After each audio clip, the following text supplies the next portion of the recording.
Digital युग local news channel of Bharuch. દેવાધિદેવ મહાદેવની ભક્તિનો માસ એટલે પવિત્ર શ્રાવણ માસ। આ દિવસોમાં શિવજીની જેટલી આરાધના કરીએ એટલી ઓછી છે।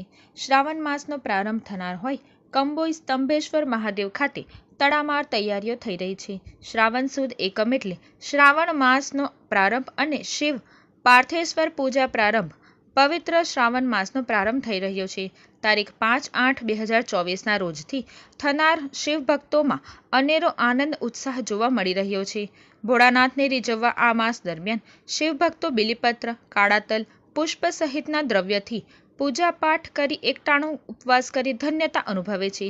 દક્ષિણ ગુજરાતના મિની સોમનાથ તરીકે ખ્યાતિ પામનાર કંબોઈ સ્તંભેશ્વર તીર્થ ક્ષેત્રે અધિષ્ઠાતા વિદ્યાનંદજી મહારાજ દ્વારા ભાવિક ભક્તોને દર્શન પૂજનનો લાભ મળી રહે તે માટે તડામાર તૈયારીઓ ચાલી રહી છે।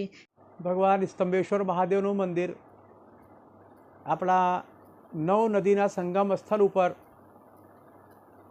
જેને આપણે કાબી કંબોઈના નામથી આખા દેશમાં જે પ્રખ્યાત છે, એ સ્થળનો મહાત્મ્ય સ્કંદ મહાપુરાણના કુમારિકા ખંડમાં ખૂબ જ વિસ્તારપૂર્વક લખેલું છે।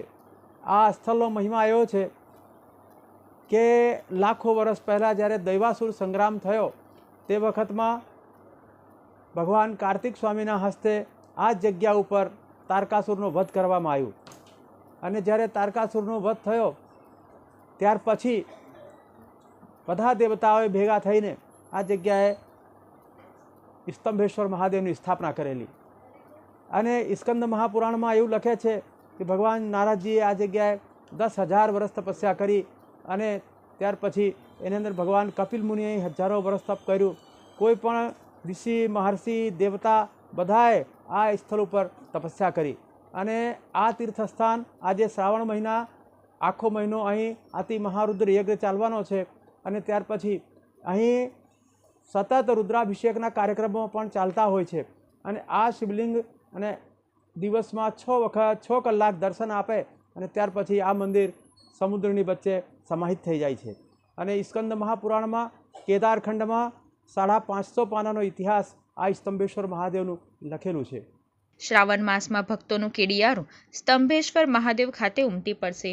મહીસાગર સંગમ તીર્થ જેવી પાવન ભૂમિ પર ભગવાન શંકર, દેવોના દેવ મહાદેવના પરાક્રમી પુત્ર કાર્તિકેય સ્વામી દ્વારા પ્રસ્થાપિત શિવલિંગ સ્તંભેશ્વર મહાદેવના દર્શન માત્રથી મનુષ્યની આધિ, વ્યાધિ અને ઉપાધિમાંથી મુક્ત થાય છે તથા સઘરી મનોકામના પૂરી થાય છે।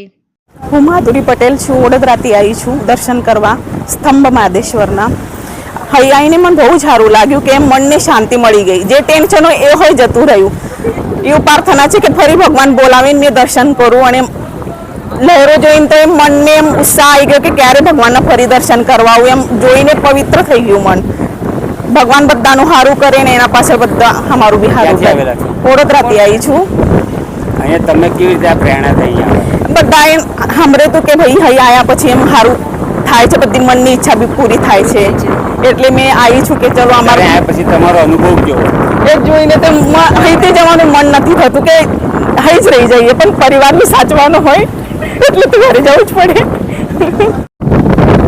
मैं त्रिभुवन गिरी बौड़ा से स्तंभेश्वर महादेव कावी कंबोई दर्शन करने के लिए हम लोग आए, और यहाँ की महिमा इतनी वो है कि लोगों का मन भाव विभोर हो जाता है यहाँ आने से।